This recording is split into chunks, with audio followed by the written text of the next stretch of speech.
What's up, comic book fans, and welcome to Comics Icons. Now, JJ, what they call me, and today we got more Fall of the House of X with X-Men Forever #2. And this issue is just too dope, guys, and it answers a lot of questions left by the last few issues. And what's been cool about this X-Men Forever series is that it fills in the gaps. Some in-between stuff from the other series better explained. And if you didn't catch the first one, then I'll place a card for you at the top of the screen right now, and a link at the end of the video. But it was in that last issue that showed us how we got the Sinister version of Doug Ramsey. We also got an explanation for the two versions of Mother Righteous and how she came to be under control of Xavier and his team. And with some of the other Fall of the House of X series showing Xavier as a villain of late, this issue does a really good job of breaking down more of his plan. Plus, we got more of that Phoenix resurrection happening here too. So if you guys are ready to find out why Xavier has made a deal with the devil, and what else happens during that Phoenix resurrection from Rise of the Powers of X #4, then you guys know what time it is. Let's get it. Now, this issue runs concurrently with the Rise of the Powers of X #4, so hopefully you've read that issue, or at least watched that video before this one. So when this one starts off, we get the White Hot Room at the same time as when Mother Righteous is freed by Xavier in Rise of the Powers of X #4. And she's giving the mutants there an update on what's happening with her other self. That Sinister's dead, Xavier killed Rachel, and Xavier has freed her other self to help with Rasputin, who's also dead. But also, that Mother Righteous has figured out a way to safely dissolve this version of herself, and she's about to be up out this thing. But then probably one of the most comic booky type things happens next. As Charles Xavier leaves an imprint on Mother Righteous, and as this version of her dissolves, Xavier is able to speak with Destiny, Exodus, and Hope Summers through Mother Righteous's body. Then he tells them to bring Rachel back. She'll be furious, and rightly so. Give her whatever she needs to help Jean. And tell her team I'm sorry. They didn't understand the roads their words have led me to take. So now Hope's like, you gonna do it? And Xavier tells her that he doesn't believe they have a choice. He has to. And Destiny, meanwhile, is like, what about our deal? But Xavier can't do anything about that right now. In truth, he doesn't really think he should. The universe needs her with a clear mind, and she's gonna need a clear mind to survive Raven. But then, before the body fully dissolves, he tells them to bring back all the X-Men that died in Orchis' purges. Bring them back and lead them. Someone has to. My time has passed. And then the body completely dissolves. So now we got a bigger picture from that Rise of the Powers of X scene after Rachel Summers was killed, and that it was actually Xavier that had told them to resurrect everybody. So later on, after everybody killed by Orchis is resurrected, they all hesitate when it comes down to this very last person. And Exodus is totally against bringing this guy back, but Destiny fights for him. He is one of us, she tells Exodus. All of this is his doing. Even him suggesting we keep the fifth cradle in the Atlantic Krakoa means we can actually bring back everyone. Although that wasn't planned, but it was still his doing. But Exodus reminds her that right now they're all hiding from Enigma, and that's his doing also. So then Destiny tells him to consider this. If they bring him back, then perhaps Exodus can kill him again down the line, which gets a smirk out of Exodus. And since Destiny made Exodus laugh, Hope decides that they will go ahead and resurrect this last guy. And they resurrect Sinister. Then Destiny fills in everybody about the current situation on Earth. That Orchis is beat, but the AIs have made a move, and they've always been the true threat. Then Sinister adds in that he'd have known about it earlier if his brain wasn't messed with by Enigma. And Destiny replies that Enigma's aid to the AIs is the other problem.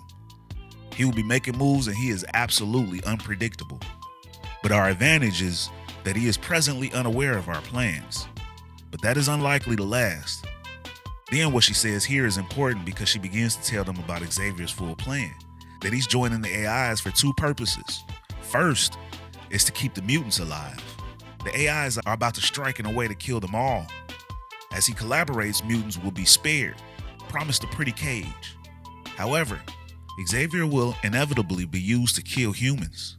Secondly, But before she could finish with the second part of the plan, she's interrupted by Rachel Summers, who's mad as hell that Destiny already knows about this plan of Xavier's.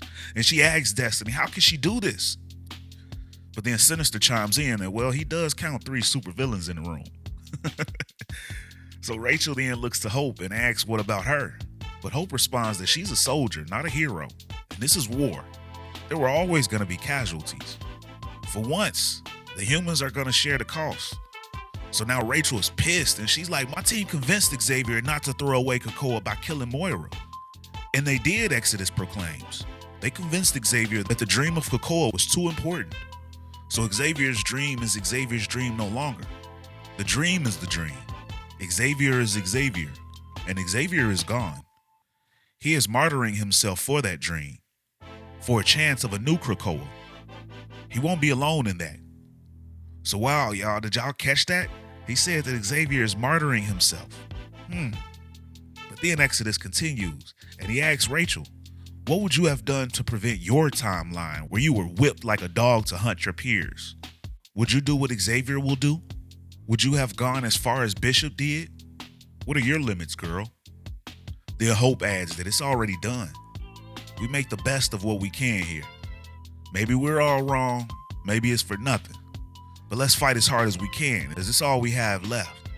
So now Rachel starts to understand, and she asks what's the next move. Then Hope lets her know that Earth is under attack, and Earth Krakoa is under attack. We get all the X-Men we can and come back home. They're the cavalry. But you know the job. The reason why Xavier put you here with the trigger. Then after Rachel and some of the others leave out, Hope asks Destiny about that deal that she had mentioned with Xavier. And Destiny tells her that it's a long story. But the short of it is that Nightcrawler is her and Raven's child. And Hope is ecstatic to learn this news. And she asks how Xavier is involved, but Destiny doesn't give that part up. And tells Hope that that's family business. And she's not going to tell her before Raven. But Hope is so happy for them. She was never able to meet her mom since she was killed right after Hope was born. And Cable's her dad in every way that matters, but she doesn't know who her actual donor is. But as Hope, Destiny, and Exodus all talk about getting the X-Men home to fight, one of the other mutants named Kafka overhears them. But when he hears this, he's like, the X-Men are going home now? What about us? And he makes a good point. These guys are all planning on sending the Warriors back home, but everybody else just got to stay there dead in the white hot room. That's interesting. But meanwhile, we switch over to Rachel as she stands over her mother, Jean Grey, when Prodigy walks into the room with her. He wonders if mutilating the Phoenix was a part of Enigma's plan. These Dominions are weak against the Phoenix, he says. Taking the Phoenix off the board while coming into existence is smart, right? But Rachel's like, no offense, but right now smart isn't what I need. This needs heart and faith. Being a Scotty, protecting the timelines is her area, but there's never been anything like this before. But Xavier's right, she says. She has to work this out, and she can only work it out from there. So Prodigy's like, well, what's your big-hearted, no-brain plan then?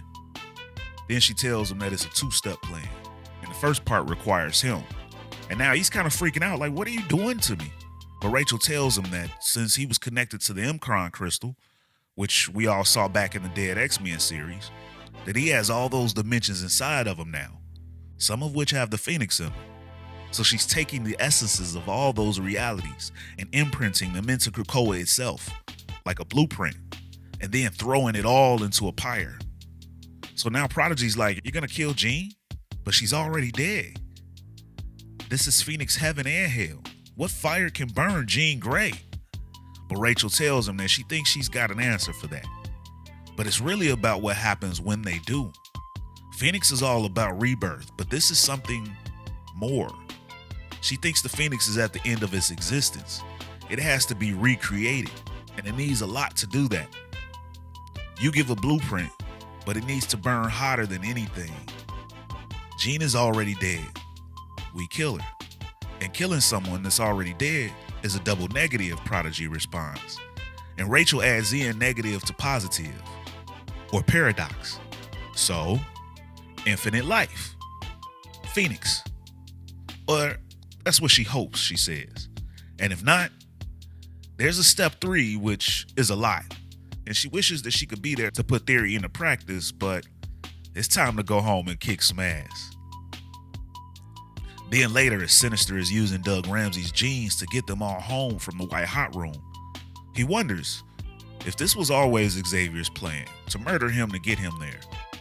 But he works his magic, and since Atlantic Krakoa, which is where they all are, and Pacific Krakoa, which is back on Earth, are connected, he's able to persuade Krakoa to reach across space and bud. Then all of a sudden, the vines begin to grow and wrap up all of the mutants coming back home, and forms giant flower buds around them, and just like that, they're all gone. Then Hope, while remaining in the White Hot Room, approaches Jean Grey's pyre, and she asks what fire can hurt Jean Grey? Jean's. And she uses a spark of Jean's Phoenix fire to light the pyre. But when she does, there's a loud scream as Jean yells, "No!" Then Jean asks Hope if she can hear her, and Hope tells her that she can and asks what's wrong. And Jean tells her that I feel clear. I was fragmented, but I've coalesced. I don't know what I am now, but I am. However, the Phoenix, it's scared. It's so scared. It's died before, but it never ended. It's fighting it. Can you help it? And Hope's response is, And then she pulls out that pistol that she created for Mother Righteous, and she cocks it back, and that, ladies and gentlemen, is the end of the issue. Wow, y'all, there's a lot to digest with this one. But first off, how did you guys like the issue and this X-Men series so far? Do you guys like how it's used to better explain everything that's been happening?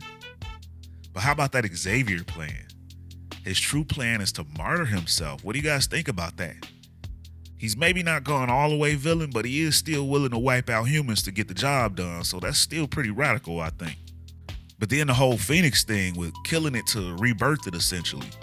Sounds interesting, but I wonder how all this is going to end. But I want to hear all you guys' conspiracy theories and whether or not you agree with what Xavier is planning.